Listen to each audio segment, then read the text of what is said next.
네, 안녕하세요. 성공천을 시작 잡정보센터 이남규입니다. 네, 안녕하세요. 한유진입니다. 네. 자, 오늘도 기분 좋은 금요일이 돌아왔습니다. 이번 주는 뭔가 유독 시간이 좀 빨리 가는 기분인 것 같은데 맞아요. 한 주간 정말 바쁘게 달려온 취준생 여러분들을 위해서 또 저희가 잡정보센터 금요 스페셜을 준비해봤는데요. 유진 씨, 오늘은 또 어떤 구성으로 저희가 준비를 했죠? 네, 어제도 예고해드렸듯이 빠르게 변화되는 직업 트렌드를 소개해드리는 신비한 신직업사전도 준비되어 있고요. 네. 또 어떤 새로운 취준생 여러분들이 직업을 기다리고 있을지 많이들 기대해 주시기 바라고요. 또 그리고 바쁜 취준생들을 위한 잡학 지식, 잡소리꾼도 준비되어 있는데 네. 이번에는 태성쌤과 시안쌤이 어떤 유용한 잡소리를 해주실지 많이 기대해 주시기 바랍니다. 네. 자, 저희가 금요일을 맞아서 또 여러분들을 위해서 종합 선물 세트를 준비를 해봤습니다. 저희가 너무 길게 하면 재미가 없으니까 지금 바로 출발해 보도록 하겠습니다. 자, 그럼 금요일 잡정보센터 지금 출발합니다.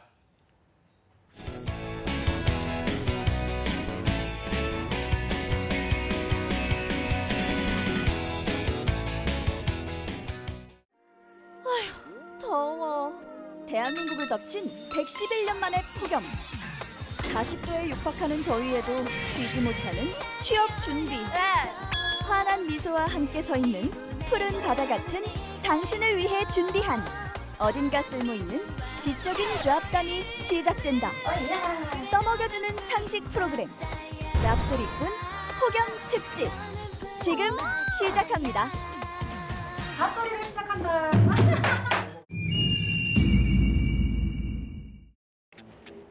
안녕. 오늘 꾸니 언니를 대신해서 함께할 티미 언니야. 혜인 MC가 여행을 가게 돼가지고 자 이제 떠나요. 오늘 내가 함께하게 됐는데 잘 부탁. 어떡해. 멘트가 기억이 안 나. 이걸 써라, 이걸 써. 이거 써, 좋다.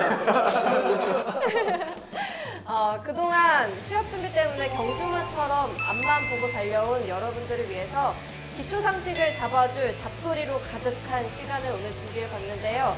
잡소리를 담당해줄 아주 핫한 꾼입니다. 혜성쌤과 시안쌤. 반가워. 안녕.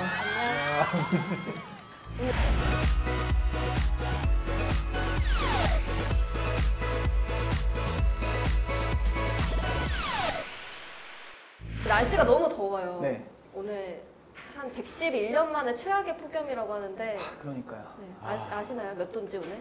역대 최악의 폭염이 시작됐습니다. 관측 이래 최강이었던 지난 1994년보다 더 강력합니다.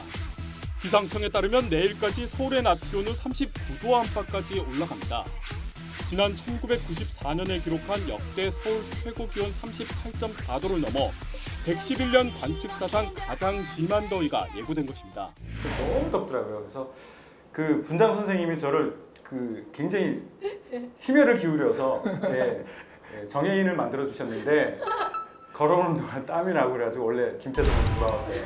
그러니까 땀 자국이 좀 있으신 것 같아요. 예, 분장을 해가지고 이렇게 평소처럼 이렇게 하지도 못하고 이렇게 누르면서 왔어요.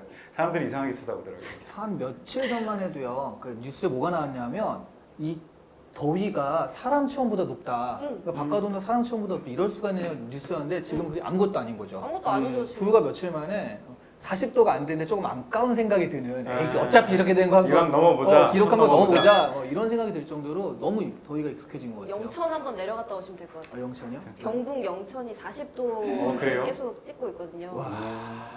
제가 또 알잖아요. 그래서 대구보다도 더 높은 거예요? 지금? 대구보다 높죠. 어. 거기가 계속 최고 기록을 기록하고 있어서 네. 또 기상캐스터 네. 얘기라. 좀 아는 척을 좀 해봤어요. 오늘이 94년 이후로 제일 더운 날이에요. 아 그래요? 94년 이후로? 예. 11년 만에. 그래요. 제일 더운 데가 영천이에요? 한국에서 제일 더운데? 지금요? 네. 아니 보통은. 보통? 근데 뉴스 나가는 거 보면은 계속 경북 영천이 비공식 기록으로 40도를 찍었다 이런 얘기가 제일 많아서 그렇습니다. 네. 너무 더운데 더운 날 뭐 하시나요? 이렇게 더우면. 방송하고 있죠 지금. 오늘 말이요. 오늘 말고요? 오늘 말고도 방송을 하는데, 그러니까 약간 실내족이 된 것 같아요. 그러니까 실외 활동은 가능한 한 자자. 그러니까 뭐든지 안에서 해결하는 거 있죠. 뭘 해도 뭐 시켜 먹고. 그다음 요즘에 그런 말이 유행한대요. 커피석. 되게 피서를 커피숍으로? 되게 신세대는 아니군요. 아니 완전 신세대예요 여기서. 신세대라는 말 자체 되게 옛날 세대 약간 그런 것 같아요. 네. 그렇죠. 네. 커피서가 아시잖아요. 그러니까 커피를 먹으면서 피서를 한다라고 해서 보통 너무 더우면 그냥 다 들어가잖아요. 그래서 지금 그러니까 커피숍에서 주로 피서를 하는 사람들이 굉장히 많이 늘었다고 하더라고요. 뭐 하시나요? 저는 뭐 일하거나 뭐 아이 따라다니면서 저는 거기가 피서예요. 저 지난주에도 말씀드렸듯이 아이스링크가 있으면 너무너무 시원해요. 계속 아이 따라다니는 아직도 거예요? 겨울 잠바 입고 다녀요. 아 진짜? 네, 거기 들어갈 때는 그거 입어야지 돼요. 그래서 너무너무 좋아요. 그 제 친구 중에 그 아들을 야구시키는 사람이 있거든요. 아, 고생 많더라고요. 거기는 아이들 계속 밖에 있어요? 경기할 때 실내도 못 가 있고 밖에서 그대로 봐야 된대요. 그런데 1학년이냐 2학년이냐 3학년이냐에 따라서 1학년 부모는 그늘에도 못 가. 왜요? 부모인데? 감히 3학년 부모 앞에서 1학년이 부모끼리도 서열이 있어요? 네, 서열 있어요. 무서워다, 그래가지고 진짜. 땡볕에서 거기는 또 연장전까지 가면은 집어 던지고 싶대요. 네, 그래서 거기는 선글라스도 못 끼게 한다고 하고 왜요? 부모들이요. 선글라스는요? 그러니까요. 감히 3학년 앞에서 1학년이 네, 그런 얘기가 있다 약간 하더라고요. 이 정도면 약간 MSG가 좀 들어가는 아니에요, 그런 진짜요. 느낌인데. 그래가지고 저보고 행복한지 알아라 네. 그런 얘기를 하더라고요. 저는 자꾸 일을 하는 게 밖에 나가서 일을 하다 보니까 아. 시청자분들한테 너무 더운데 예. 밖에 뭐 안에만 있지 말고 밖에 좀 나오셔서 잠깐 산책이라도 하시면서 뭐 이렇게 하셔라 하는데 솔직히 속으로 좀 욕 찔려요. 먹죠. 나도 밖에 있는 게 싫은데 네. 나와서 놀으려고 하니까 네. 그래서 요즘에 좀 그 멘트 쓸 때 고민이 너무 많이 예. 되더라고요. 그 멘트를 직접 써요? 다 직접 아 그래요? 그럼 뭐 밖에 나오라고 한 거 본인이 쓸데없이 날카로우신데. 그래서 요즘에 안 쓰고 있어요. 예. 요즘에 그냥 건강 관리 잘하셔라 이렇게만 쓰고 있어요. 예, 요즘 사람도 문제지만 애완견들 있죠. 그 반려견. 반려견들도 낮에 산책하는 거 이거 주의하라고 살이 너무 하더라고요. 뜨거울 것 같아요. 그렇죠. 발도 뜨겁고 강아지들은 땅하고 가깝잖아요. 그래서 실제 느끼는 게 이제 털도 있고 해서 50도 이상이래요. 그렇기 때문에 그 반려견 생각한다고 낮에 산책하는 거 이거 정말 몹쓸 짓입니다. 네, 요즘 여름 불청객 중 대표로 뽑히는 모기도 더위를 먹었는지 잘 보이지가 않고 있는데 이 모기 유충이 자라나는 물 웅덩이가 말라붙고 또 수명이 짧아지면서 개체수가 엄청 줄었다고 합니다. 이만큼 더워도 우리는 폭염 탓하고 있을 시간이 없는데요. 폭염을 이용한 잡소리로 취준생 등의 지식 수준을 높여보도록 하겠습니다. 잡소리꾼 첫 소절 시작하겠습니다.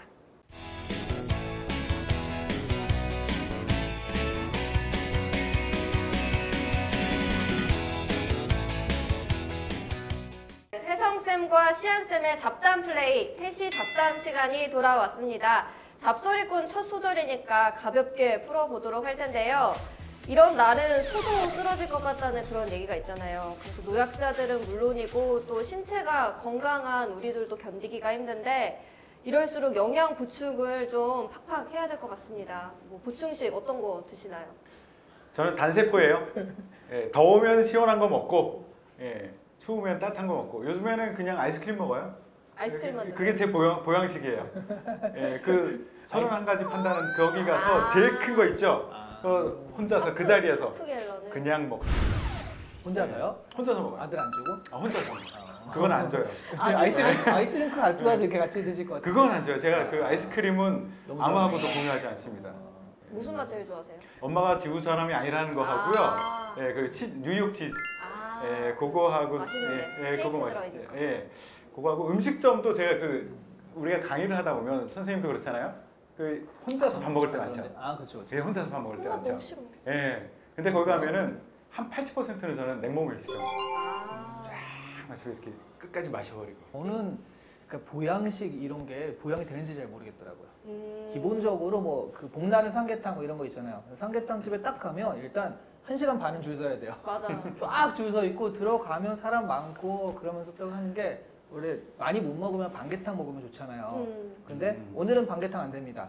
아. 그러니까 약간 스트레스 빡 받고 오고 네. 보양식이라고 뭐 챙겨 먹으러 갔다가 되게 좋았던 기억이 별로 없더라고요. 아. 그래서 좀 그런 건 별로고 그러면 뭐 드세요? 여름에 뭐? 전 피자 좋아해요. 아 피자. 피자 드세요? 이렇게 얘기하면 안 될 것 같았는데 아이스크림 좋아하는데 솔직히 얘기하셔서 뭐 피자 요즘에 그런 거 좋은 거 많잖아요. 뭐 새우 올려져 있고 막 이런 거. 새우 올려져 있는 네. 거 많죠. 집에서 시원하게 피자 딱 시켜 먹고 콜라 먹고 그러면 뭐 좀 음식 먹고 되게 행복하면 보양식이잖아요. 그래서 그런 걸 보양식이라고 생각합니다. 그럼 뭐 딱히 여름이라고 특별하게 먹는 건 없네요? 그렇죠. 근데 여기 아까 제가 잠깐 근데 혼밥하는 거 되게 싫어하세요? 네.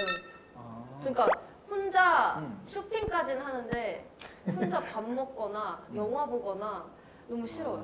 밥 먹을 때도 좀 눈치를 많이 본다 해야 그럼 되나? 항상 남친이 있었다는 얘기네요? 아이 그건 아니고요. 혼자 밥을 안 먹죠. 아. 굶거나 굶거나. 아니면 이제 전화해서 뭐 친구들한테 밥 먹자고. 이게 이제 심리학에서는 전문 용어로 배가 불렀다라고 이렇게 표현을 하는데요. 배고파봐요. 제가 예전에 한 10년 전쯤에는 10년 전 됐구나. 20년 전이구나 벌써. 이 동네 이 일대에서 제가 좀 이렇게 돌아다녔어요. 예, 좀 돌아다녔는데 이 동네에서 김밥만 먹다가 혼자요? 뭔가 대접을 받고 거하게 먹고 싶다는 생각이 드는 거예요. 그래서 혼자였는데 이 근처에 이제 패밀리 레스토랑이 있었어요. 혼자 갔어요? 혼자 갔어요. 그때는 혼밥, 혼술이 별로 이렇게 익숙하지 않을 그럴 시대였었는데 제가 패밀리 레스토랑 가서 혼자 딱 들어갔더니 들어갈 때부터 일행은 언제 오세요? 라고 계속 묻더라고요. 그래서 혼자 왔습니다. 라고 했는데 앉고 나서 또 메뉴 보고 있는데 일행은 또 언제 오세요? 딴 사람이 와서 계속 묻는 거예요. 혼자 시켜가지고 혼자 2인분을 시켜가지고 이렇게 다 먹었거든요. 대단하시다. 이상하게 쳐다보더라고요. 근데 그게 혼밥 레벨 최고점 아니에요? 최고죠. 그 아니요. 최고에서 약간 떨어지고 그래? 혼밥 레벨 중 최고는 그거 회랑 그 고기 구워 먹는 거. 혼자 가서 고기 네, 구우면서 혼자 고기 술 구워 마시는 먹는 거? 그다음 네. 그리고 고기 구워 먹는 것도 가끔 있는데 회를 혼자 먹으러 오는 사람 별로 없잖아요. 네. 그것도 그러네. 네, 네. 근데 요즘에 고기 고기 구워 이제 먹는 거는 1인용 나오고 있잖아요. 1인용 있죠. 아 요즘 나와요? 예, 혼자 먹어? 혼밥족을 위해서 딱 이렇게 독서실 칸막이처럼 이렇게 돼 있고 그것도 약간 답장에 있는 것 같잖아요. 그래도 다른 사람의 시선은 의식하지 않아도 되잖아요. 그건 맞아. 패밀리 레스토랑은 다 가져갔는데 나 혼자 딱 이렇게 앉아서 또 뷔페식이면은 가서 그럼요. 퍼먹는데 뭐든지 할 수 있었어요 그때. 취준생들이 혼밥하는 애들이 너무 많아서. 근데 왜냐 또 한국 사람들이 이런 게 있잖아요. 같이 먹으면 원래 다 따로 내는 게 맞잖아요. 근데 또 이제 은근 누가 오늘은 내가 살게 그러면 다음에 또 부담을 가지잖아요. 그러니까 저 사람이 샀는데 오늘은 좋지만 다음에 또 내가 사야 되는데 이런 게 있어가지고 차라리 혼자 네, 먹는 차라리 게? 혼자 먹는. 혼밥 잘하세요? 저는 뭐 그냥 이게 강의를 하거나 뭘 하면 혼밥해야 될 때가 너무 많아요. 레벨이 어느 정도세요? 고기를 구워 먹은 적은 없는 것 같고 레벨로 보자면 4, 5 정도? 네. 패밀리 레스토랑 가시죠? 까지는 갈 수 있어요. 진짜요? 네. 근데 패밀리 레스토랑이 별로 맛이 없어서 안 가는 거지 그거 가는 게 별로 무리는 없어요. 저는 네. 패스트푸드점 정도? 예. 장난 아니야. 그거는 원래 혼밥하는 사람들을 위해서 만든 거예요. 패스트푸드점이요? 그럼요. 거기 맨날 가면 다 직장인들 같이 오던데요.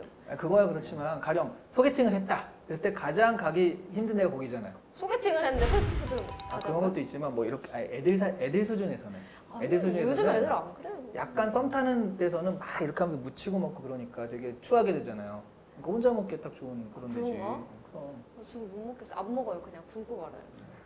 그래요 뭐 어쨌든 뭐 항상 남자친구가 있었다라는 걸로 결론 내리고. 그러니까. 예. 근데 취준생들은 또 돈이 별로 없잖아요. 그쵸. 뭐 알바를 해도 그렇고 공부도 막 하는 돈 많이 들어가고 시간도 없고 돈도 없고 그렇죠. 좀 가볍게 네. 놀만한 그런 피서지 없을까? 취준생한테가 뭐 돈 안 드는 게 최고죠. 어디가? 일단은 그 커피서가 지금은 취준생한테는 최고 인기라고 알고 있고 그리고 그 몰캉스라고 있어요. 몰캉스. 자꾸 만드시는 거 아니에요? 아니 네. 진짜 있어요. 몰캉스도 자 이거 검색해봅니다 이거. 네, 몰캉스 검색해보면 있나 없나? 다 나옵니다. 예. 몰캉스가 몰캉스. 뭐예요? 그 쇼핑몰 같은 데 네. 가가지고 아. 돌아다니는 건데 요즘은 쇼핑몰이 그냥 하나 있는 게 아니라 정말 복합적으로 다 있잖아요. 뭐든지 다 있으니까. 그러니까 하루 그냥 오늘 여기 그 엔터테인먼트 하러 왔다 생각을 해서 그냥 노는 거죠. 돈이 없는데 근데 거기 보면 그러니까 되게 시원하게 있잖아요. 그러면서도 최소의 돈으로 놀 수 있는 게 있잖아요. 어쨌든 점심이나 그런 거 먹으니까. 밥 먹고 그런 카페 정도. 가고 예, 예. 그럼 이제 쇼핑하고 싶잖아요. 그게 이제 문제죠. 근데 돈을 안 가져가야 돼. 그거. 아예 안 안 가져가요? 네, 이게 몸은 시원해지는데 이제 정신적으로 이제 열이 받기 시작하는 거죠. 사지를 못하면. 맞아. 나도 저거 사고 싶은데 그죠? 난 아직 취준생이라서 돈도 못 쓰고 이러면 더 스트레스 받는 거 아니에요? 그 남자는 좋은 것 같아요. 여자는 약간 스트레스 받을 수 있는데 남자는 딱히 뭐 생각이 없어요. 네. 아니면 그런 거 있죠. 얘기해도 되나? 그 일렉트로마트 같은 데 있잖아요. 근데 가면 그게 뭐지? 그 스타필드 요즘에 이제 고양이랑 네네. 하남에 있잖아요. 네네. 거기가 놀기가 진짜 좋은데 일렉트로마트는 남자들을 위한 놀이터. 정말 모든 전자제품이 다 있어요. 아, 그런 거 좋아하세요? 보통 좋아할걸요? 좋아하세요? 아니요. 안 좋아하신다는데? 아, 보통이 아니잖아요. 그러니까 가면은 뭐 드론도 조종해 볼 수 있고 그다음에 게임 같은 경우도 거기서 이렇게 시판하는 거 이렇게 할 수 있거든요. 플스? 플스 아, 그런 거 할 수 있고, 그러니까 거기 좀만 놀아도 돈 하나도 안 되는데 다 한번 해볼 수 있고 해가지고 굉장히 재밌어요. 그거는 이제 돈을 안 쓰는 것에 대한 고민이 있을 것 같아요. 예. 제가 생각하는 거는 시간도 없고 돈도 없잖아요. 그러니까 시간과 돈을 같이 절약할 수 있는 것, 그 돈을 벌 수 있는 곳, 아르바이트를 해라. 제일 시원한 데서. 아 갑자기 제일 시원한 데서 아르바이트를 해라. 갑자기 그래도 돈만 벌고 노시다가 애플 모드로 나가죠. 놀자 했는데 왜 일하라고 그러니까. 하세요? 근데 그게 시원하거든요. 뿌듯하잖아요. 사고 싶은데 못 사면은 여기는 열받잖아요. 근데 돈을 벌면서 시원한 데 있으면은 이것도 쫙 가라앉을 것 같아요. 바쁘면 뭐 감당해야죠. 또 강하게 키우시네요. 네, 강해죠. 제가 예전에 저도 아르바이트를 많이 해봤었는데 시원한 곳에서 여름에 아르바이트 했던 게 제일 좋았던 것 같아요. 시원한 곳에서. 어떤 게? 그 카페 같은 데죠. 예, 그때는 이제 오래전에는 카페라는 이름이 일반화되지 않을 시절에 다방에서 들어봤어요? 경양식집. 경양식집에. 예, 그런 거 못 들어봤어요? 알면서 모르는 척 하고 있는 것 같은데 예전에 그 양식을 파는 곳이 조금 고급 레스토랑 뭐 이런 식으로 인식이 되던 곳에 시원한 데서 일하면서 뭐 바빠도 괜찮았어요. 그리고 먹는 것도 경양식 이런 거 그런데 먹으니까. 문제는 거기에 이제 주방에 있는 사람하고 서빙하는 사람들은 점심 때 이게 같이 먹을 때요. 이만한 양푼에다가 비벼 먹어요. 고추장 넣고. 그냥 비빔밥으로. 아, 경양식 안 주고요? 안 주죠. 왜요? 비싸니까. 치사해. 경양식 근데 그거예요? 함박 스테이크 막 이런 건가? 예전에 그 함박 스테이크, 뭐 스테이크 종류. 돈가스. 돈가스가 최고급 음식이었죠 그때는. 예전에는 뭐 있어요? 함박 스테이크, 돈가스. 그게 최고급이었어요. 돈가스, 함박 스테이크, 생선가스. 생선가스. 딱 해서 세 가지 조금씩 이렇게 내면은 정식이라고 해가지고 그게 이제 최고 또 비싼 거죠 그 집에서. 저도 카페 알바 해봤는데 그래요? 저는 좀 꿀 알바를 찾아다녀가지고 꿀이라는 게 이제 꿀의 기준이 돈이에요, 근무 환경이에요. 저는 그러니까 근무 환경. 근무 환경? 근무 환경은 좋은데 돈은 많이 주는 걸 꿀이라고 하죠. 저는 돈은 그냥 뭐 최저 정도만 줘도 괜찮은데 근무 환경이 중요해서 손님 없는 곳. 손님 없는 곳. 거기다 프랜차이즈 안 되고 개인 카페. 개인 카페인데 손님 별로 없는 곳을 찾으면은 다 나와요. 이게 약간 이름 이거 어디 있지? 이런 데 가야 돼요. 근데 가서 항상 가면은 춥잖아요, 카페. 막 추운데 손님은 별로 없지. 막 그래서 막 맨날 노트북 가져가서 영화 보고 막 이랬거든요. 영화 보고 뭐 무한도전 보고 막 이랬거든요. 근데 그 생각하면 그거 좋긴 한 것 같아요. 카페를 오래 못 했겠네요. 그러다 망하잖아. 망했어. 없어지고. 그러니까. 그 한 2달 일했는데 망하고 김치찌개집으로 바뀌었어요. 이래서 그 채용이 중요합니다. 사장 입장에서 맞아. 직원을 쓸 때 이런 사람인지 아닌지를 이렇게 구분하는 방법. 저 때문에 망한 건 아니잖아요. 그럴 가능성이 있죠. 아니. 직원들을 이렇게 쓰면 안 된다. 나는 우리 또 먼저 적극적인 직원이 이 사람이 없으니까 어떻게 끌고 와야겠다. 끌고 와야 되겠다. 하고 그랬어야 놓고 올 게 아니라. 근데 두 번째 다음에 카페 알바를 하고 네. 다음에 또 알바를 구했는데 또 어디서 꿀알바를 찾아서 갔어요. 근데 그것도 없어지는 거예요. 한 커봐요. 6달 일했나? 반년 일했는데 갑자기 매장이 철수를 한대요. 갑자기. 그래서 알바계 파괴형이다. 알바만 하면 그 매장이 싹 없어지는 그런 거 그래서 아니에요? 약간 그런 생각도 들면서 내가 일만 하면 없어지나 이런 생각이 들고 직업방송 이게 반면교사라는 얘기가 있잖아요. 타산지석 반면교사. 이렇게 하면 안 된다. 근데 뭐 망한 게 제 잘못은 아닌 것 같은데. 그런 사장님이 걸로. 좀 아니 그러니까 인과관계 문제인 것 같아요. 해서 망한 게 아니라 망할 때만 찾아다닌 거죠. 왜냐면 알바 입장에서는 그게 꿀이니까 손님 없는 게 꿀이니까. 굉장히 위로의 말씀을 주시네요. 그렇죠. 저는 채용팀 입장에서는 안 씁니다. 그러니까 이 채용한 입장에서는 근무 환경부터 따지는 친구들이 약간 그런 친구를 비춰줄 수 있어요. 그러니까 내가 여기서 비전을 가지고 뭐를 이렇게 하겠다. 그래서 내가 여기 한 거다라기보다는 근무 환경, 복지부터 따지고 막 이러면 이 친구가 약간 이런 것만 찾아다니는구나라고 생각할 수는 있어요. 아니 근데 뭐 제 친구는 완전 반대거든요. 걔는 돈을 보고 다녀요. 무조건 돈 많이 주는 곳. 그래서 저는 집 앞 아니면 알바를 안 해요. 그리고 집 근처에서 꿀알바 이런 게 좋은데 그 친구는 돈을 보고 일을 하니까 뭐 막노동도 하고 뭐 레스토랑 알바를 뭐 몇 시간을 하고 오픈도 막 하고 막 이러는데 돈을 많이 벌더라고요. 근데 그게 이제 사람의 성향에 따라 나 같으면 그 친구 뽑아. 어떡해요? 잡소리꾼 어떡해요? 나 파괴왕인데. 개인적으로 좀 얘기했던 친구 중에 하나가 이런 친구가 있었어요. 그러니까 이 친구는 다 얘기해도 되나? 네. 그 5급 공무원 그거거든요. 행시 그 마지막 그거랑 딱 가는데 그러니까 얘가 공부를 잘해요. 어린데 된 거야. 그래가지고 마지막 면접까지 간 거야. 25인가 26인가? 짱이다. 근데 이제 너무 어리니까 그게 부족하잖아요. 그 자기의 경험이나 이런 게. 그래가지고 면접 같은 거 했는데 제일 마지막에 이거 몇 년 된 건데 제가 이제 이 친구를 그 얘기해 보니까 너무 면접을 못 하는 거예요. 동문서답하는 스타일이 있죠. 약간 그런 친구. 그래서 근데 이제 얘기를 해 보니까 얘가 공무원이 되고 싶은 마음은 정말 강해요. 아버지 어머니가 다 공무원이었고 그래서 공무원은 정말 하고 싶다. 그래서 내가 얘기를 했죠. 너는 다른 거보단 가가지고 면접 때 네가 정말 얼마나 공무원을 하고 싶은지 이것만을 정확하게 얘기를 넌 될 수 있다. 그게 이제 열정이다. 라고 해서 그 얘기를 어떻게든 하라고 했는데 면접에 막상 가보니까 생각보다 잘 풀린 거예요. 슥슥하는데 갑자기 그러면 뭐 마지막으로 하고 싶은 말 없나 이랬대요.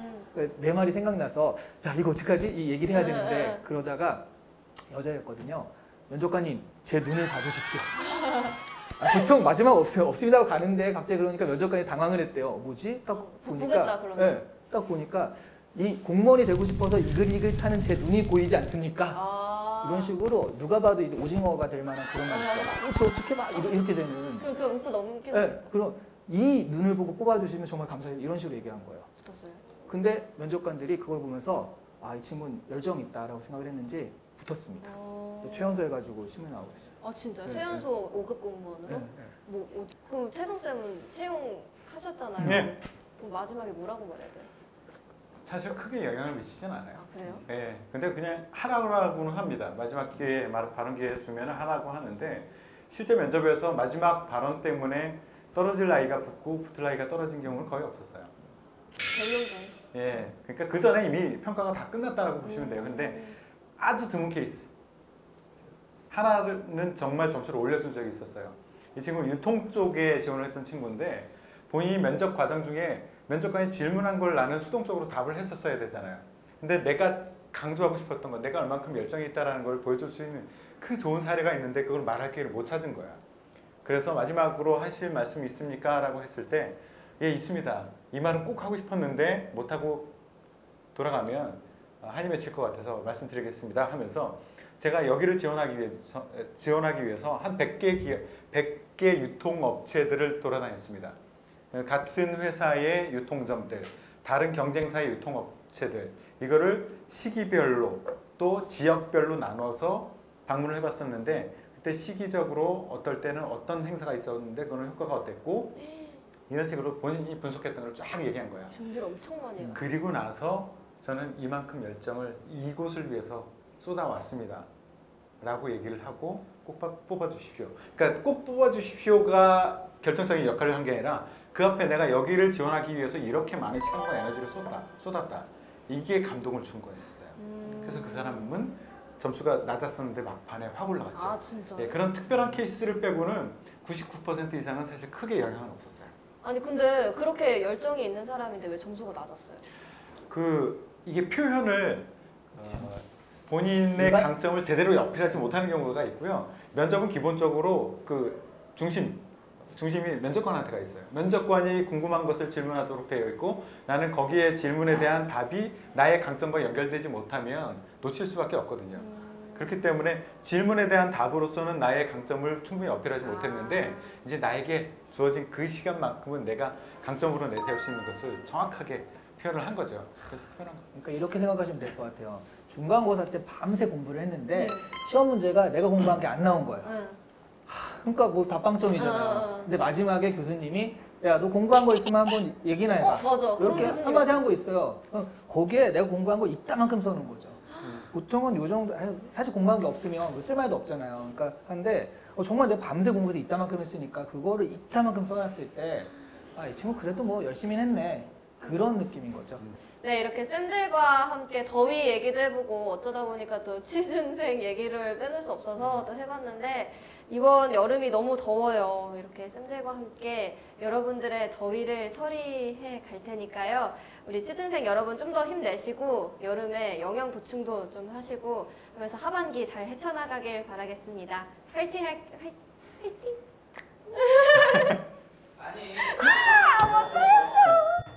이번 시간은 말 그대로 구구절절 한 구절마다 파헤치는 시간. 오늘은 주제가 주제인 만큼 과학적인 지식까지 풍부하면은 정말 좋겠죠. 그래서 좀 더 풍성한 잡소리꾼을 위해서 또 특별한 꾼을 모셔봤습니다. 입시계 장풍 우리 장상규 쌤 소개 부탁드립니다. 자, 안녕하십니까. 과학교육 전문가 장풍입니다. 우리가 이제 수험생들이 수능을 준비하는 것처럼 요즘은 이제 취업도 이제 취준생들이 막 준비하잖아요. 그래서 좀 더 시원하게 과학적인 원리를 잡박다식하게 알려드리도록 하겠습니다. 아니 과학 선생님 모셔왔다더니 네. 성우분을 저 모셔왔어. 성우인 줄 알았어요. 아, 진짜요? 원래 목소리가 그러세요? 제 옛날에 아나운서 준비했었어요. 아. 네. 그런데 얼굴이 너무 길어서 그리고 약간 시옷 발음이 좀 제가 안 돼가지고 약간 쌍시옷으로 주로. 노홍철 씨처럼 발음이 돼요. 숫사슴 이런 거? 네. 그래서 제가 약간 숫사슴. 좋겠어요. 네. 그래서 숫사슴 한번 해주시면 돼요? 네? 숫사슴 이렇게 돼가지고 약간 제가 약간 시옷에 조금 네. 네. 목소리가 너무 좋아서 우리도 깔게 되는데요, 자꾸. 네. 그래서 이렇게 보겠습니다. 네, 즐겁게 좀 떠들고 가겠습니다. 네. 그럼 이제 본격적으로 네. 시작을 해보려고 하는데 오늘 쌤들이 과학적인 지식 같은 건 다 알려주고 나는 물어보기만 할 테니까 이제 주제를 한번 골라보도록 하겠습니다. 네. 주제 어떤 거 할까요? 요거 좋네요, 요거. 이거? 네, 요거 좋은데. 요거. 이거? 알았어, 이거 할게요. 요거를 뭐야 도대체? 자, 이걸로 해보겠습니다. 첫 번째, 폭염은 왜 생겨났을까 도대체? 더워 죽겠는데. 무슨 폭염의 기준부터 얘기해야 될 것 같아요. 폭염 기준. 네. 폭염은 그냥 더우면 기준, 그냥 폭염이 아니라 더워 죽겠다가 폭염 아닌가? 그러니까 더워 죽겠다는데 우리가 이제 기상청이나 우리나라 그 폭염주의보가 있고 경보가 있잖아요. 그렇죠.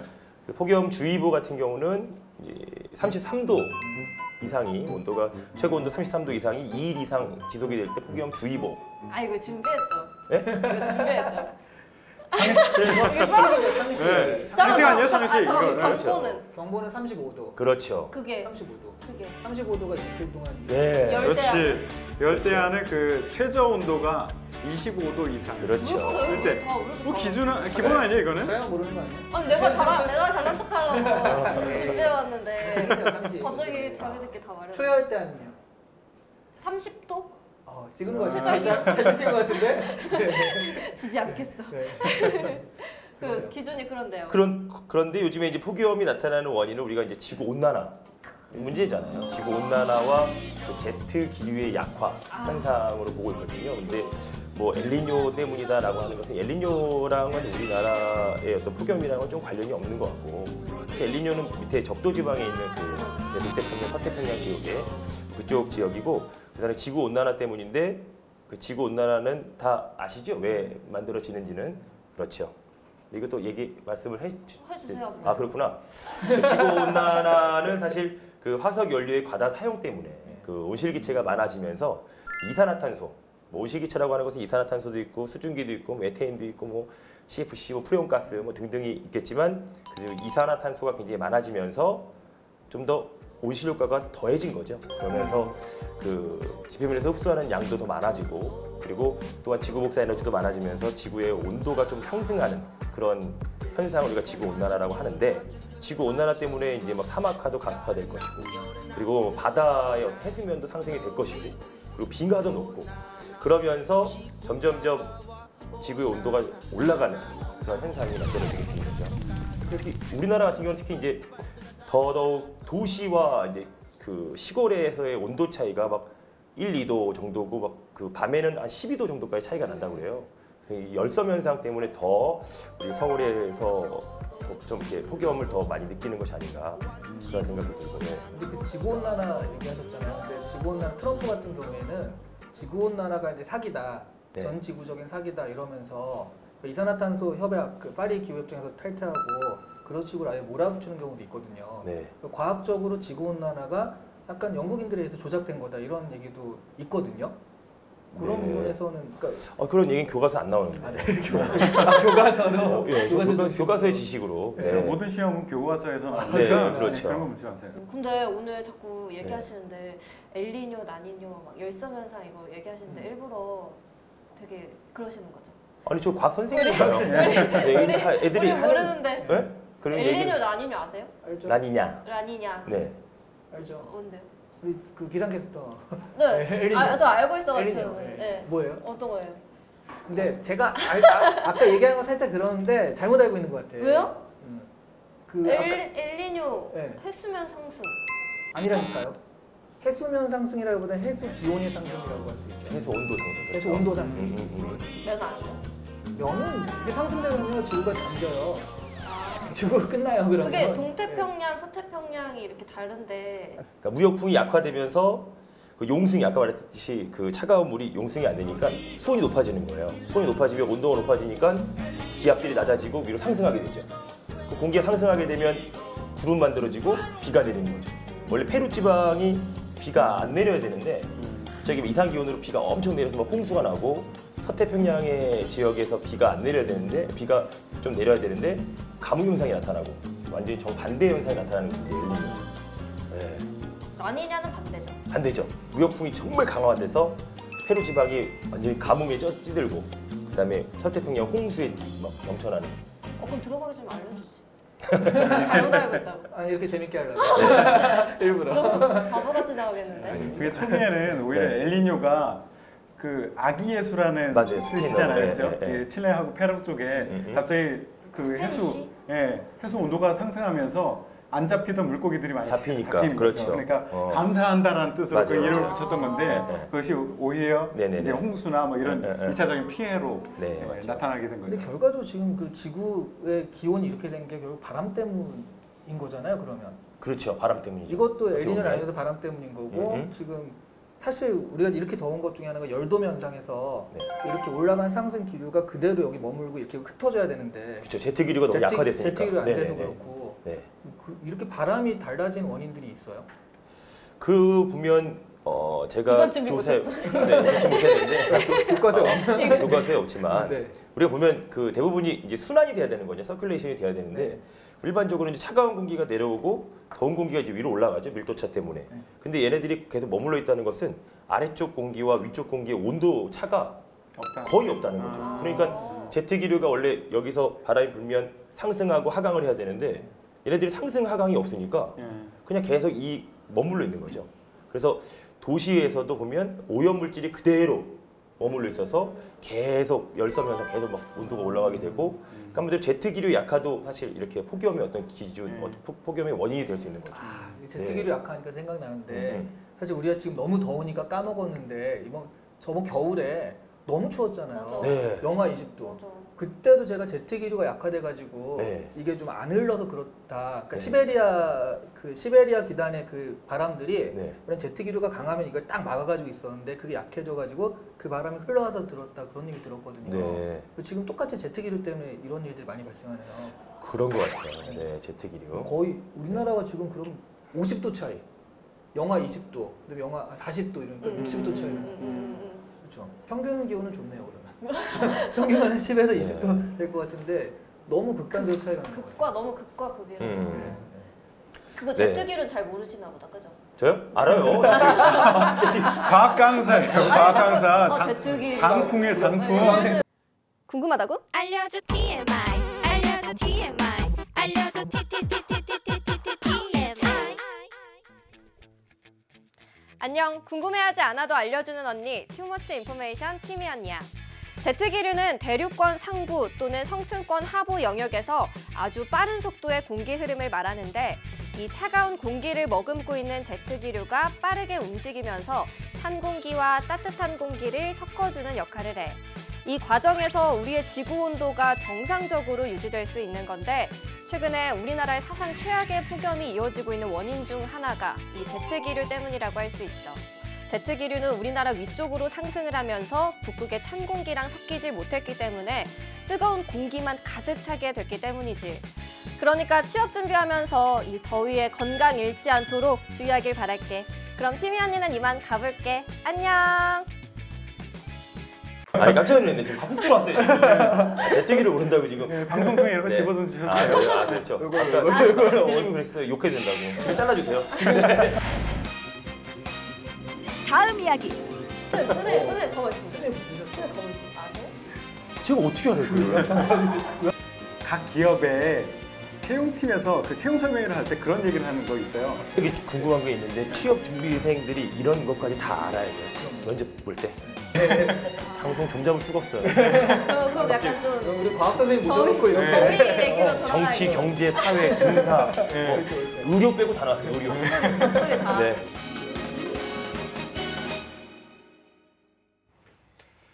네, 지금까지 태성쌤과 시안쌤 그리고 오늘 특별 1일 MC였습니다. 티미 언니, 신세미 캐스터까지 만나봤고요. 오늘은 또 특별 게스트가 있었네요. 네. 장풍쌤까지 오늘 저희가 네 분이서 또 신나게 잡소리를 떠는 걸 함께 들어보고 왔습니다. 오늘 얘기한 것처럼 더위에 다들 건강 잃지 않도록 건강관리 특별히 조심해 주시고요. 다음 주 금요 스페셜에는 어떤 주제로 다시 돌아올지 잡소리꾼 기대 많이 해주시기 바랍니다. 네. 네, 잡정보센터 1부에서 준비한 내용은 여기까지고요. 잠시 후 2부에서는요. 신세미 캐스터와 함께하는 일자리 방방 곡곡이 준비되어 있고요. 네, 그리고 빠르게 변화되는 직업 트렌드에 대한 궁금증을 속 시원하게 짚어주는 시간, 신비한 신 직업사전도 준비되어 있으니까요. 네, 어디 가지 마시고요. 채널 고정!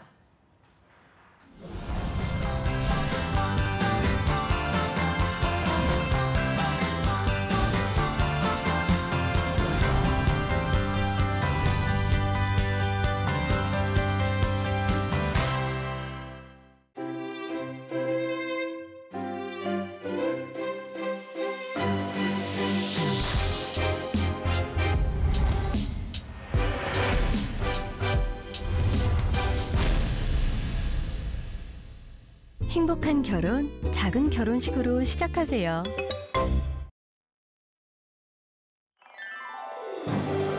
한국 직업 방송을 보면 취업이 보입니다.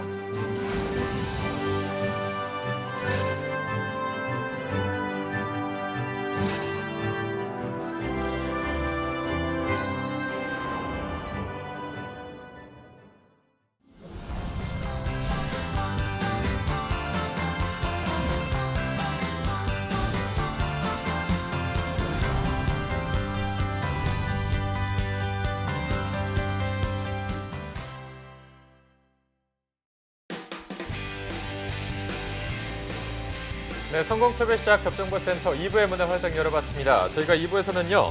자, 전국 각지의 생생한 채용 소식을 만나보는 일자리 방방곡곡이 준비되어 있고요. 네, 그리고 미래의 유망 직업에 대한 모든 것을 알려주는 시간, 신비한 신 직업사전도 준비되어 있는데요. 먼저 일자리 방방곡곡부터 바로 만나보시죠.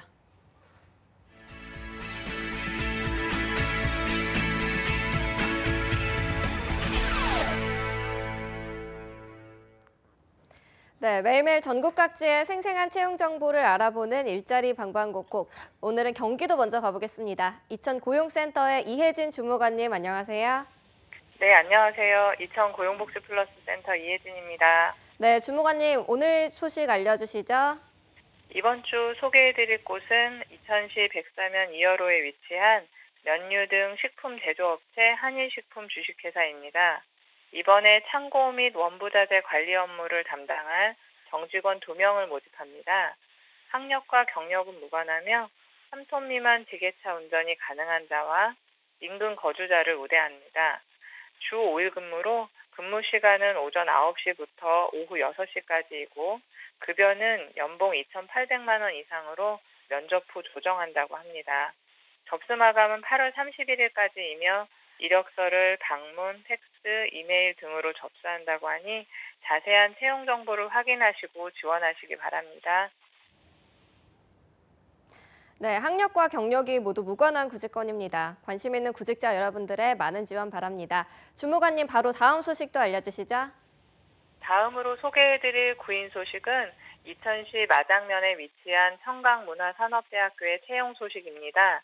이번에 게임 컨텐츠 스쿨의 행정 업무를 담당할 학교 행정사무원 1명을 모집합니다. 지원 자격으로 학력은 초대졸 이상이고 전공과 경력은 무관합니다. 우대사항으로는 워드, 엑셀 등 컴퓨터 활용이 능숙한 자, 인근 거주자와 교육기관 및 교육 관련 업무 1년 이상 경력자, 대학 행정 업무 유경험자를 우대합니다. 주 5일 근무로 근무 시간은 오전 9시부터 오후 6시까지입니다. 급여는 연봉 2,100만 원에서 2,200만 원입니다. 접수 마감은 채용 시까지로 이력서, 자기소개서, 졸업증명서 및 경력증명서를 학교 홈페이지를 통해 접수한다고 하니 자세한 사항은 워크넷 채용 정보를 확인하시기 바랍니다. 네, 학교 행정사무원 1명을 모집하고 있습니다. 경력이 무관한 구직건이니까요. 많은 관심과 지원 바라겠습니다. 주무관님, 오늘 소식 고맙습니다. 고맙습니다. 네, 다음으로 인천으로 가보겠습니다. 인천 고용센터의 우정민 주무관님, 안녕하세요. 네, 안녕하세요. 인천고용센터 우정민입니다. 네, 오늘 어떤 소식 가져오셨나요?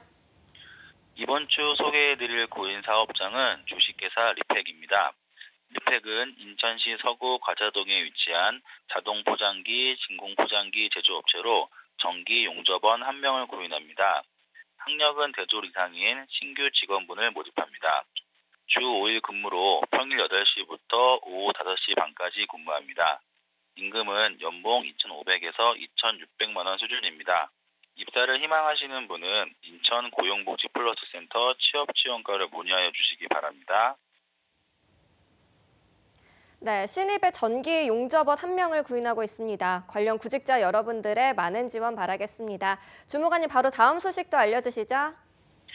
다음으로 소개해드릴 고인사업장은 태성전공입니다. 태성전공은 인천시 남동구 고단동에 위치한 산업기계부품 및 제조업체로 드릴링기 및 보링기 조작원 1명을 고인합니다. 학력은 무관하고 경력 2년 이상인 분을 모집합니다. 주 5일 근무로 평일 7시 반부터 오후 4시 반까지 근무합니다. 임금은 연봉 5천만 원 수준이고 산업기계 부품 가공 및 제철 관련 부품 생산 업무를 담당하게 됩니다. 입사를 희망하시는 분은 인천고용복지플러스센터 취업지원과를 문의해 주시기 바랍니다. 네, 드릴링기, 보링기 조작원 1명을 구인하고 있습니다. 2년의 경력이 필요하니까요. 지원 자격과 우대사항 잘 체크하셔서 지원하시기 바랍니다. 주무관님, 오늘 소식 고맙습니다. 네, 감사합니다. 네, 지금까지 일자리 방방곡곡 경기와 인천 지역의 채용 정보 알아봤습니다.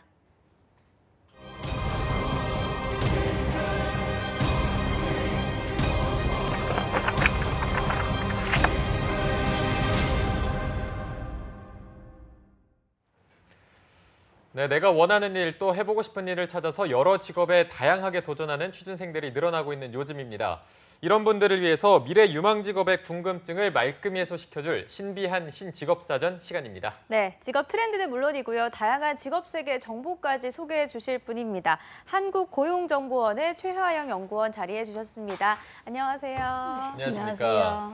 화영쌤은 저희가 표준어를 써서 잘 몰랐는데 또 고향이 부산이라고 네. 여기 나와 있는데 네. 부산 이제 뭐 요즘 휴가철을 맞아서 많은 분들이 갈 것 같은데 네. 부산 현지 토박이로서 조금 여기는 진짜 가볼 만하다 이런 추천하는 곳이 있을까요?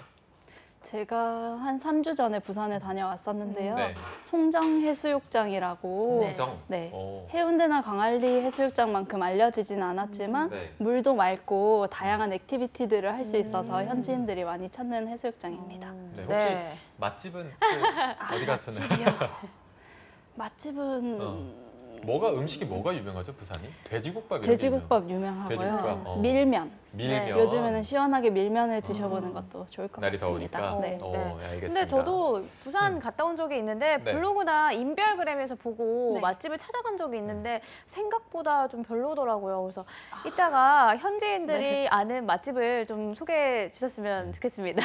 저희한테만 네. 몰래 있다가 알려주세요. 네, 알겠습니다. 네, 자 그럼 오늘 추천해 주실 15번째 미래 유망 직업은 어떤 건지 바로 들어보도록 하겠습니다. 네, 올해 초에 타이타닉이라는 영화가 재개봉을 했는데요. 그쵸. 네, 여러 차례에 걸쳐서 재개봉이 될 정도로 국내에서는 물론 해외에서도 인기 있는 영화인데요. 오늘 영화 직업을 만나다 시간도 아닌데 이 네. 타이타닉이라는 영화에 대한 이야기를 계속하는 이유는요. 네. 타이타닉에 등장하는 직업을 오늘 소개해드리려고 합니다. 네. 바로 크루즈 승무원입니다. 네. 이 크루즈 승무원 요즘 인기가 굉장히 날로 상승해 가고 있는 직업이다 이렇게 알고 있는데 이 직업에 대한 자세한 정보는 조금 이따가 화영쌤과 함께 얘기를 나눠보기로 하고요.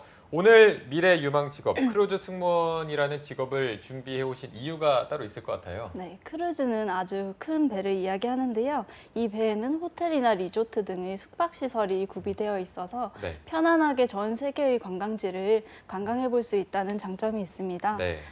최근 들어서 우리나라에서도 크루즈 여행이 관광 상품으로 인기를 끄게 되면서 많이들 들어보셨을 텐데요. 네.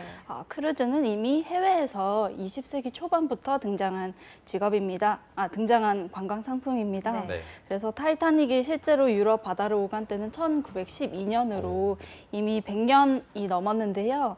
100년이 넘은 만큼 해외에서는 이 크루즈 관련된 직업들이 다양하고 또 역사가 오래되었다고 보실 수 있겠습니다. 네. 크루즈 여행이라고 하면 기존에 우리나라에서는 로망이라고만 생각을 했었는데요. 최근 들어 그 수요가 늘어나고 있어서 크루즈 승무원에 대한 직업을 오늘 준비해 보았습니다. 네. 자, 그럼 오늘 화영쌤이 준비한 미래 유망 직업 크루즈 승무원 정말 기대가 되는데요. 어떤 직업인지 먼저 영상으로 살펴보도록 하겠습니다. 바다 위 호텔이라 불리우는 크루즈에는 수영장과 연회장 등 여행에 필요한 모든 설비와 서비스가 갖추어져 있습니다.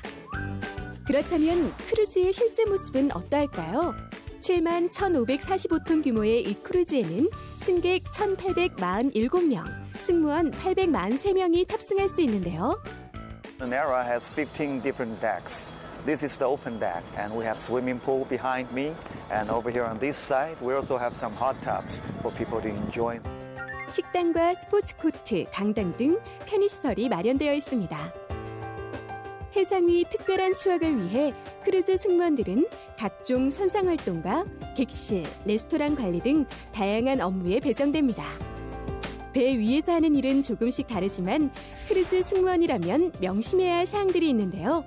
바로 안전과 친절입니다. 응급 또는 위급 상황에 신속하고 정확하게 대처할 수 있는 능력을 위해 안전교육을 꾸준히 실시한다고 하는데요. 일단 기본적으로 저희가 항상 하고 있는 게 소화태선 훈련을 하고 있고요. 매주 실시하고 있습니다.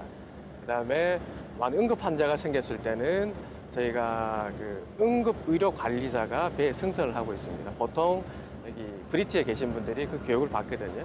다양한 지역의 사람들이 모이는 크루즈는 문화교류의 현장이 되기도 합니다. 여러 국적의 승객과 동료와 함께하기 때문에 영어 능력은 필수인데요. Every 5 days we have 2,000 different guests. Everyone is coming here with different experience, different beliefs and different traditions. To prepare, you must have the English ability, that's in it. And also you have to be very independent. 이 밖에도 자신의 분야에 대한 전문 지식 등 크루즈 승무원으로서 알아야 할 지식과 익혀야 할 태도들이 있다고 하는데요. 일단은 서비스적인 마인드가 기본이 되어야 하고요. 호텔식의 서비스를 할 수 있는 그런 기본적인 지식, 그런 게 가장 중요하다고 생각합니다. 크루즈 승무원들의 업무 배정은 승무원 본인의 전공이나 이전 경력이 반영되기도 하지만 관심 분야의 도전도 얼마든지 가능하다고 하는데요. We will hire people in a lot of different positions. So if, for example, if you're hired as an assistant waiter, and once you come on board, you realize that you'd really like to work in guest relations. We actually have a process where you can apply internally once you're on board the ship and change your career. 다양한 나라에 정박하는 배를 따라 여러 곳을 여행하고 승객들과 함께 즐거운 추억을 만들 수 있다는 점은 이 직업의 매력이기도 합니다. 전 세계 여러 나라 사람들과 함께하기를 원한다면 크루즈 승무원을 추천합니다. If you're interested in hospitality, hospitality on a ship is amazing. So you get to learn more about not just the countries that we visit as our ports, but the countries that are represented in our crew members. So it's a really rich and rewarding experience. 크루즈 승무원과를 운영 중인 한 대학을 방문했습니다. 예비 크루즈 승무원들이 무엇을 배우는지 직접 볼 수 있었는데요. 커피향과 칵테일 향이 가득한 강의실. 배 위에서 직접 커피나 칵테일을 제조하는 것도 승무원의 역할인데요. 이 외에도 크루즈 승무원이 기본적으로 갖추어야 할 능력과 소양을 교육과정을 통해 기를 수 있는데요. 크루즈 선박에 대한 이해를 기초적으로 다루는 교과목을 바탕으로 크루즈 산업에 대한 트렌드나 경영적인 매니지먼트에 대한 교육과 각종 객실, 프런트에 대한 부분이라든지 식료에 대한 영업장에 대한 교육, 이 영어, 일어, 중국어와 같은 외국어 교육도 저희가 아주 중요하게 가르치고 있습니다. 학생들은 실제와 비슷한 환경에서 현장을 체험해보고 실전과 같은 상황에서 꾸준히 훈련하며 크루즈 승무원에게 필요한 역량을 갖추게 되는데요. 모든 크루즈 승무원들이 영어를 사용을 해야 되고요.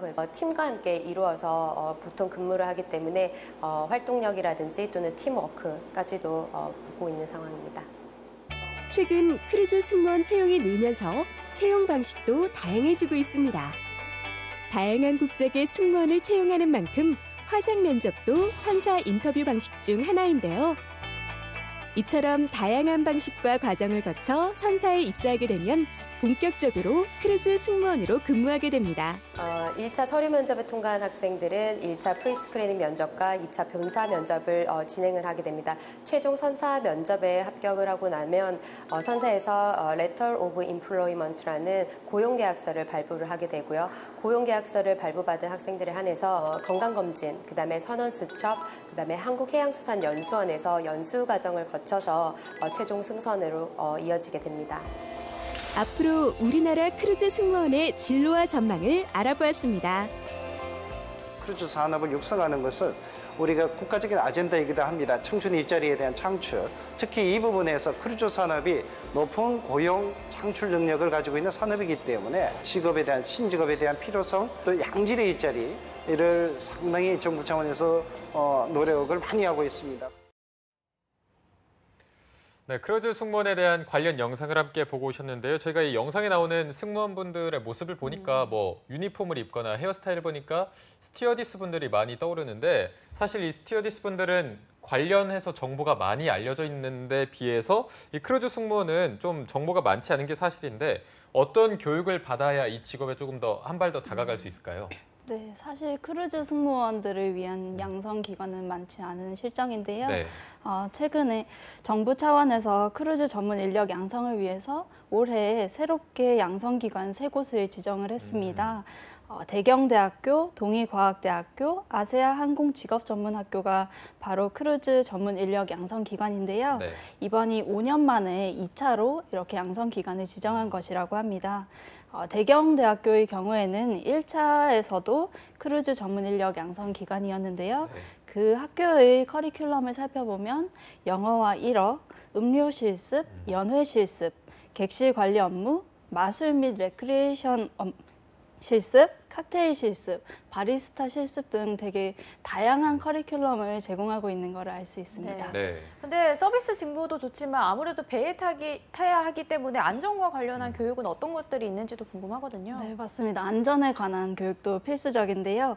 크루즈 승무원이 되기 위해서는 배에 타기 전에 선원법 제43조 선원교육훈련과 제45조 선원 수첩 교부의 규정에 따라서 기초안전교육, 여객선 기초교육, 그리고 보안교육 등을 이수하고 선원 수첩을 교부받아야 배에 승선을 할 수 있습니다. 네. 이게 뭐 마술 실습부터 보안 교육까지 굉장히 많은 거를 좀 이수를 해야 되는데 국내에서 크루즈 승무원의 현황이 어떤지도 좀 궁금하거든요. 네, 한국은 삼면이 바다로 둘러싸여 있어서 사실 크루즈 여행과 관광을 하기에 되게 쾌적한 환경이라고 할 수 있는데요. 네. 그런 반면에 아직 우리나라에서는 국적 크루즈선이 많이 운항되지는 않고 있는 실정입니다. 제주도와 부산, 인천, 여수, 속초 등의 여러 항구에서 크루즈 선사가 머물 수 있게 마련이 되어 있지만 국내에서 볼 수 있는 크루즈 여행 상품은 아직까지는 대부분 동남아를 비롯해서 일본이나 미국, 지중해와 같이 외국의 크루즈 선박 위주로 여행 상품이 대부분 운영되고 있다고 보시면 될 것 같습니다. 네. 그렇기 때문에 만약에 현재 뭐 크루즈 승무원으로 일하고 계시는 분들이 계신다고 하더라도 국내 뭐 선사에서 일하시는 게 아니라 해외 크루즈선에서 취업해서 활동하고 계신 것이라고 보시면 될 것 같고요. 주로 이분들은 한국인 관광객들을 대상으로 선내 안내라든지 뭐 관련 프로그램을 안내하는 것에서부터 뭐 카지노 딜러나 웨이터, 조리사, 하우스키핑 슈퍼바이저 등의 다양한 업무를 수행하고 계십니다. 네. 그리고 아무래도 향후 전망이 밝아야 계속해서 이 직업으로서 메리트가 있을 것 같은데 네. 향후 전망은 좀 어떤가요? 최근 관광 산업이 계속 인기를 끌고 있잖아요. 그런 만큼 우리나라에서도 본격적으로 이제 크루즈 산업을 육성하기 위한 걸음을 내딛고 있는데요. 2015년에 크루즈 산업의 육성 및 지원에 관한 법률이 국회에서 통과되면서 크루즈 산업의 성장을 기대해 보셔도 좋을 것 같습니다. 비록 최근에는 중국 관광객들이 감소하면서 크루즈 관광객도 줄어든 추세를 보이고 있지만 2016년 데이터를 보면 우리나라의 크루즈 관광객이 220만 명을 넘었다고 합니다. 이 대부분의 관광객들이 하루 미만으로 단순히 잠시 우리나라에 들리는 사람들이었음에도 불구하고 이분들이 쇼핑을 하고 또 관광버스를 대절해서 이동을 하는 등 그 경제적으로 창출되는 효과는 되게 어마어마하다고 합니다. 네. 그렇기 때문에 향후에 우리 국내항을 모항으로 하는 국적 크루즈 선사가 더 많이 생긴다면 경제적 효과는 훨씬 더 커질 것으로 보이고요. 정부 차원에서도 국내 크루즈 관광객이 2020년까지 300만 명 이상 성장할 것으로 예측하고 있습니다. 네. 이렇게 규모가 큰 국적 크루즈 선사가 생기고 한국인 크루즈 관광객이 늘어나면 크루즈 승무원 채용도 자연스럽게 같이 증가할 것으로 전망됩니다. 네. 자, 오늘 굉장히 멋진 직업에 대해서 알아봤습니다. 크루즈 승무원에 대해서 알아봤는데요. 오늘 함께해 주신 한국고용정보원의 최하영 연구원님 고맙습니다. 고맙습니다. 네, 감사합니다. 네, 오늘 저희가 준비한 금요 스페셜 불금을 맞아서 좀 재미있게 보셨는지 모르겠습니다. 오늘 저희가 준비한 내용은 여기까지입니다. 네, 저희는 다음 주 월요일 오전 10시에 웃는 얼굴로 찾아뵙겠습니다. 시청해주신 여러분 고맙습니다. 고맙습니다.